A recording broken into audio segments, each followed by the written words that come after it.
இப்போது என்னுடைய 2வது ஹாஜா மாணவன்லாம் காலேஜில் படிச்சுக்கிட்டு இருந்தான் அன்னியூ காலேஜில். அப்போது வந்து ஒரு ஆக்சிடென்ட் ஆகி போச்சு அவனுக்கு. ஆக்சிடென்ட் ஆகி ரோட்டில் அடிபட்டு தலையில் சரியான அடிபட்டு ரத்தம் போக்கோட மயங்கி விழுந்துட்டாங்க. அப்போ ரோட்டில் போன ஒருத்தர் வந்து அவனை எடுத்து ஆஸ்பத்திரியில் ராயப்பேட்டை ஆஸ்பத்திரியில் அட்மிட் பண்ணுறதுக்காக கொண்டு போயிட்டு இருந்தார். அங்கேருந்து எனக்கு ஃபோன் பண்ணாங்க. இந்த மாதிரி உங்கள் பையன் தான் காலேஜில் படிக்கிற பையன் அடிபட்டு நாங்கள் ஆஸ்பத்திரிக்கு கொண்டு போய்கிட்டு இருக்கோம். ராயப்பேட்டை ஆஸ்பத்திரி கொண்டு போனால் அவங்க எடுக்கலை, ஜிஹெச்சுக்கு கொண்டு போய் சேருங்கன்ட்டாங்க. ஏன்னா தலையில் அடிபட்டு மூக்கில் ரத்தம் வழிஞ்சிக்கிட்டு இருக்கு, அதனால் ஜிஹெச்சுக்கு கொண்டு போகணும்னு சொல்லிட்டாங்க. இப்போ என்ன செய்யறதுன்னு சொல்லி எனக்கு ஃபோன் பண்ணி வீட்டில் அப்போ நான் வீட்டில் இருந்தேன். உடனே என்ன பண்ணேன், நீங்கள் ஜிஹெச் கொண்டு போவாங்க, அடையாரில் ஒரு தனியார் மருத்துவமனை இருக்குது, பெரிய மருத்துவமனை, அங்கே கொண்டு வந்துருக்கோம், நாங்கள் குடும்பத்தோடு வந்துடுறோம் அப்படின்னு சொல்லிட்டு உடனே டாக்டர் சாருக்கு ஃபோன் பண்ணேன். இந்த மாதிரி என் பையனுக்கு ஆக்சிடென்ட் ஆகி தலையில் அடிபட்டு ரத்தம் போகாயிட்டு இருக்கு, மூக்குலேயும் ரத்தம் வடிஞ்சிட்டு இருக்கு, ராயப்பேட்டை ஆஸ்பத்திரியில் அவங்க அட்மிஷன் எடுக்க மாட்டேன்னு சொல்லிட்டாங்க. இப்போ அந்த பையனை வந்து நான் அடையாருக்கு கொண்டு வர சொல்லியிருக்கேன், தனியார் மருத்துவம் சேர்க்கறது என்ன செய்யறது. இப்போ அவங்க உடனே சொன்னாங்க, நீங்கள் கலக்கம் அடையாதீங்க, இறைவன் பாதுகாப்பதில் இறைவன் தான் பாதுகாப்பதில் மேலானவன், உதவி செய்வதில் அவன் தான் மேலானவன், அவன்கிட்ட பொறுப்பு ஒப்படைங்க இறைவன்கிட்ட.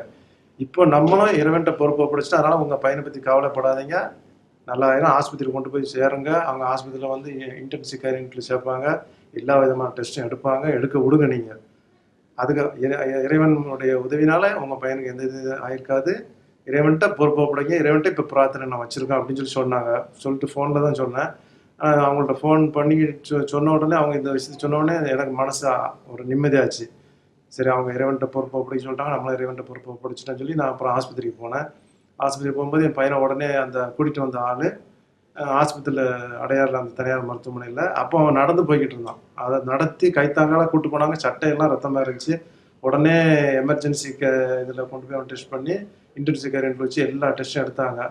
எடுத்து ஒரு நாள் பூரா அங்கே வச்சுருந்தாங்க.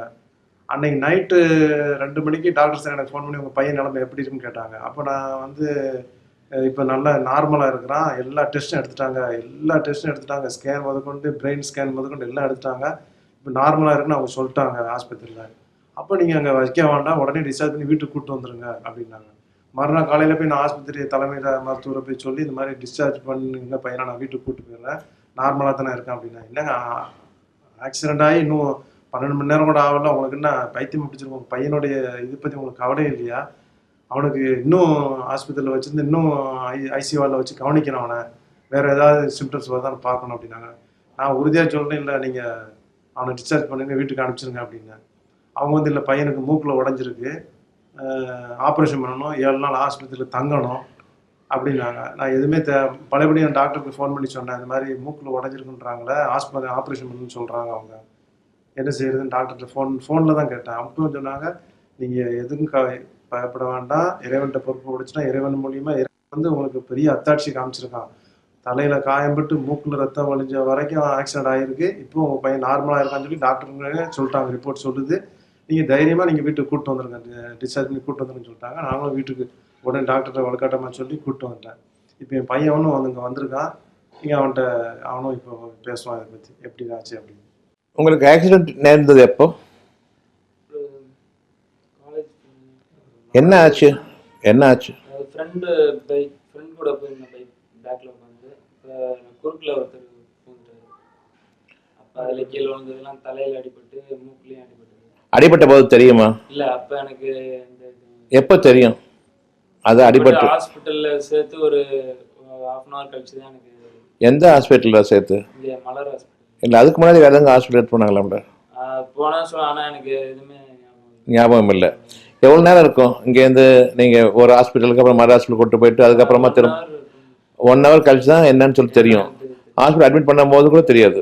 இல்லை, ஆனால் நான் நடந்து தான் போயிருக்கேன். என்ன பாப்பாவோட ஃபோன் நம்பர் கூட நான் தான் சொல்லியிருக்கேன், நான் தான் சொன்னேன்றாங்க. அதெல்லாம் எனக்கு எதுவுமே ஞாபகம் இல்லை. யார் கூப்பிட்டு போனாங்க ஞாபகம் இல்லை. ஆனால் எல்லாமே வந்து கனவு நடந்த மாதிரி இருந்துச்சு, எந்த வழியும் இல்லை அப்போலாம். சரி, அங்கே ஹாஸ்பிட்டல் சேர்த்ததுக்கப்புறம் நினைவு தரும் போது வழி ஏதாவது தெரிஞ்சா? இல்லை, தெளிவான ஞாபகம் இருந்ததா? எப்படி ஆனதுன்னு எனக்கு தெரியல, அது கொஞ்சம் கொஞ்சமாக தான் எனக்கு தெரிய வந்தது. எப்படி இவ்வளோ அடிபட்டது வலி இல்லை, 1 மணி நேரத்துக்குள்ளேயே. அதுக்கப்புறம் நைட் பூரா எந்த வலியும்? சரி, டிஸ்சார்ஜ் ஆகி வீட்டுக்கு வந்ததுக்கப்புறமா இல்லை, வலி இல்லை. அதனால ஆக்சிடென்ட் ஆனதுலேருந்து வீட்டுக்கு வந்து குணமாற வரைக்கும் எந்த விதமான வலியும் இல்லை. சரி, நீங்கள் ஷாவுல் ஹமீத், நீங்கள் கொஞ்சம் இப்போ உங்களுக்கு பையன் வழியில் கஷ்டப்பட்டது ஏதும் உங்களுக்கு தெரிஞ்சதா? இல்லை, மண்டே அடிபட்டு மயங்கி விழுந்துட்டான்னு சொல்லி அந்த பெரியவர் தான் எனக்கு ஃபோன் பண்ணி சொன்னார். வீட்டுக்கு வந்ததுக்கு அப்புறமா வலி அது இதுன்னு ஏதாவது இல்லை, சொன்னாங்க? எதுவுமே வலின்னு சொல்லலை. எதுவுமே ஆனால் சொல்லல. தலையில் தையல் போட்டிருந்தாங்க அந்த காயத்துக்கு. ஆ, ஒரு 10 தையல் இருக்குல்ல, 10 தையல் போட்டிருந்தாங்க. சரி. மூக்குலையும் அடிபட்டு மூக்கு வீங்கி இருந்துச்சு. அப்போ வீங்கி இருந்தது, முகம்லாம் வீங்கி இருந்தது. முகம்லாம் வீங்கி இருந்துச்சு. ஆ, ஆனால் அவனுக்கு எந்த விதமான வழி இல்லை. அந்த ஆஸ்பத்திரி வந்ததுலேருந்து மருந்து மாத்திரை எதுவுமே சாப்பிடலாம். ஆ, அது உங்கள்கிட்ட ஃபோனில் தொடர்பு கொண்டு நீங்களும் இறை நம்பிக்கை ஊட்டுற அளவுக்கு எங்களுக்கு நம்பிக்கை கொடுத்தீங்க, இறைவன் பக்கம் திரும்புங்க அப்படின்னு. அதனால் அதே தான் என் பையனுக்கு நான் சொன்னேன்.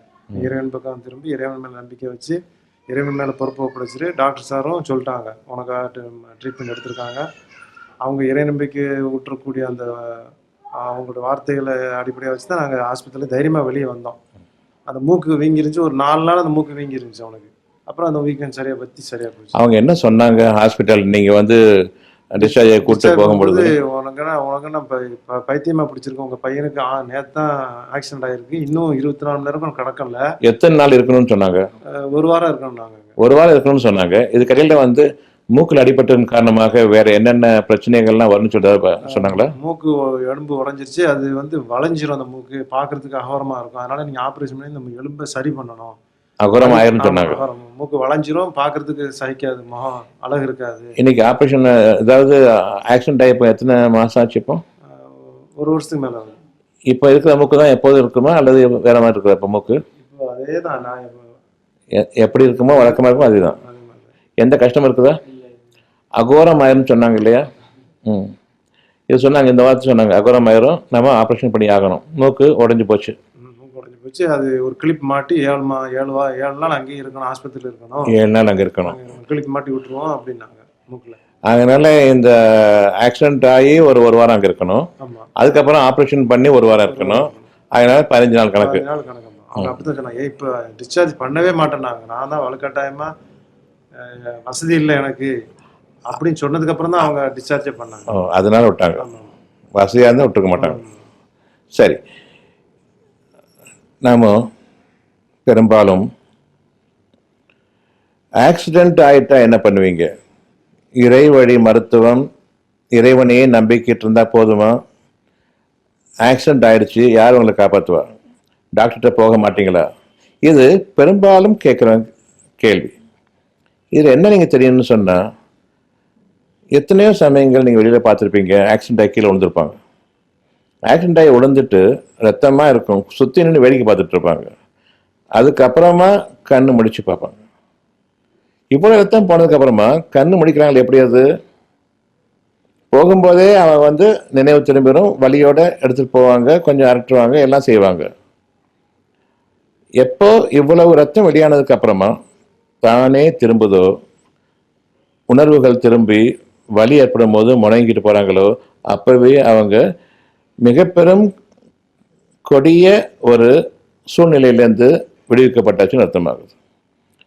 மயக்கம் போட்டு கீழே விழுந்ததுக்கு அப்புறமா உயிர் பிரியணும், மோசமாக இருந்ததுன்னு சொன்னான். ஆனால் குணமாகிட்டு வரும்போது என்ன அர்த்தமாகுதுங்க? தானே குணமாக ஆரம்பிச்சிருக்குது. அதாவது இறைவனுடைய நாட்டப்படி, அவனுடைய அனுமதியை கொண்டு, அவனுடைய உதவியை கொண்டு அவர்கள் குணமாக ஆரம்பித்து விட்டார்கள். இனி ஹாஸ்பிட்டல் என்ன வேலை?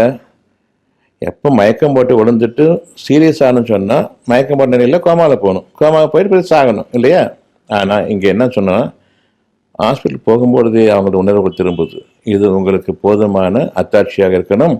அவர்களுடைய பயங்கரமான கொடுமையான ஒரு சூழ்நிலையிலிருந்து, அபாயகரமான ஒரு சூழ்நிலையிலிருந்து நிச்சயமாக அவர்கள் மீண்டு விட்டார்கள். இனி அவர்களுக்கு தேவையானதெல்லாம் அமைதியும் அவர்களுடைய உறுதியும் தான்.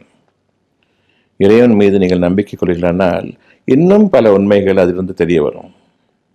அதாவது எத்தனையோ பேர் அடிபட்டு மருத்துவமனைகளில் சேர்க்கப்பட்டு பின்னர் 1 நாள் 2 நாள் பிறகு கோமாவில் ஆகி பிறகு உயிரிழந்திருக்கிறார்கள். அவளை பற்றியெல்லாம் செய்திகள் நாம் அறிந்து கொண்டிருக்கின்றோம். நம்முடைய சூழ்நிலைகளிலிருந்தும் நம்முடைய சமுதாயத்திலிருந்தும் பலரும் பலவிதமாக சொல்ல கேள்விப்பட்டிருக்கின்றோம். செய்திகளாக வருவதில்லை. யார் பிழைத்தார்களோ அவங்களை பற்றியும் மட்டுமே செய்திகள் வருகின்றன. எனவே நாம் அறிந்திருக்கக்கூடிய உண்மைகள் ஒன்று, அறிய வேண்டிய உண்மைகள் பல. நமக்கு சொல்லப்படக்கூடிய செய்திகள் ஒன்று, நாம் அறிவிக்கப்படாதவர்களாக இருக்கக்கூடிய பல முரணான செய்திகள் நிச்சயமாக இருக்கின்றன.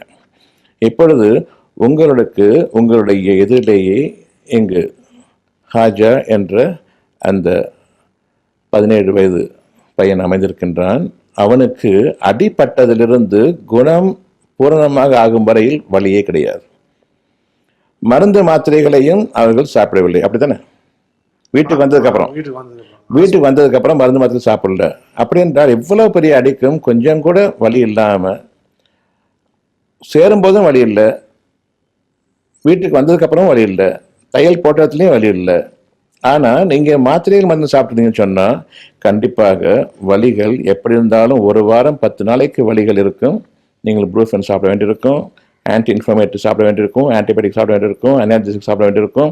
இதற்கப்பால் ஜுரமும் வரும், ஜுரத்திற்காக மாற்றி சாப்பிட வேண்டியிருக்கும். இதெல்லாம் காரணம், மருந்துகளின் காரணமாக உடல் பலவீனம் அடைகின்றது. எனவே தாங்க முடியாத அளவுக்கு பலவீனம் ஏற்படும் பொழுதுதான் வலிகள் தோன்றும். இறைவனுடைய அருளை கொண்டு நம்பிக்கை என்ற ஒன்று யாவற்றுக்கும் முக்கியமானதாக இருக்கின்றது. நம்பிக்கை ஒன்றுதான் உங்களுடைய வாழ்க்கைக்குரிய ஒரே ஒளி, அதுவே வழியுமாகும். நம்பிக்கை கொள்வதில் இறைவனுக்கு நாம் நம்பிக்கையை அர்ப்பணிப்பதை தவிர, இறைவனுக்கு நம்பிக்கையை உறுத்தாக்குவதை தவிர இதைவிட சிறந்த ஒரு நம்பிக்கை எதுவுமே கிடையாது. இறைவன் நம்மை பற்றி திருப்தி அடையும் பொழுது அவனுடைய ஆற்றலிலிருந்து பிறந்ததுதான் இது.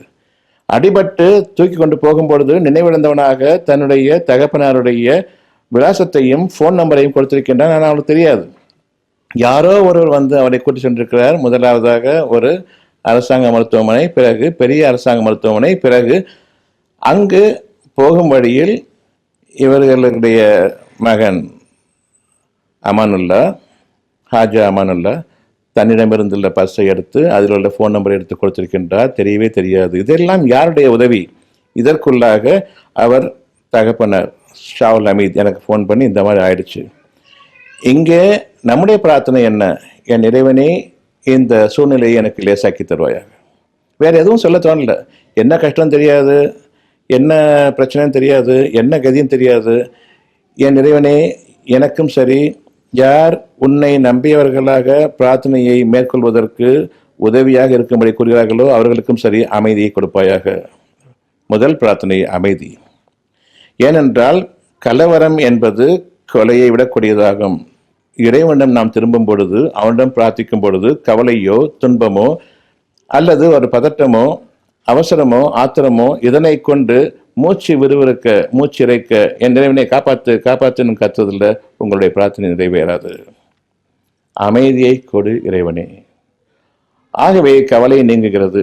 கவலை எப்பொழுது நீங்குகிறதோ அங்கு நீங்கள் கவலைப்படும்படியான எந்த ஒன்றும் கிடையாது என்பதாகும். உங்களுடைய துன்பம் நீங்குகிறது, எனவே துன்பப்படும்படியான சூழ்நிலை அங்கு இல்லை என்பதாகும். இருதயத்தில் கவலையும் துன்பமும் நீங்கிறது என்றால் அது மனிதனுடைய அறிவை கொண்டு அல்ல, தன்னுடைய முயற்சியை கொண்டு அல்ல. ஆனால் இறைவன் அனுமதித்தால் அங்கு கவலையும் நீங்குகிறது, துன்பமும் நீங்குகிறது, அமைதி ஏற்படுகின்றது.